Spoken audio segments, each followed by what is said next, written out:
Hindi ito mahika, totoong mini eksperimento ito. Maglagay ng mantika sa isang baso, dagdagan ng tubig, patikin ng kaunting food coloring, at ihulog ang effervescent tablet. Hintayin lang ng kaunti at makakakita ka ng nakamamanghang pagsabog na parang bulkan. Paghaluin ang asukal at dishwashing liquid sa isang tasa, haluin ng mabuti, at makakagawa ka ng matitibay at hindi madaling puputok na bula. Subukan muna. Magbabad ng itlog sa suka, white vinegar, ng isang araw at isang gabi. Pagkatapos ay hugasan ito, makakakuha ka ng translucent at parang elastic na itlog, parang century egg. Ang ping pong ball ay karaniwang lumulutang sa tubig.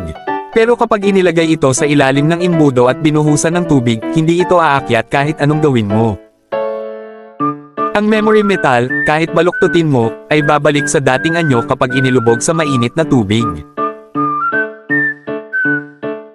Maglagay ng pinong buhangin sa plato, buhusan ng alak, tapos budburan ng 4:1 na halo ng asukal at baking soda.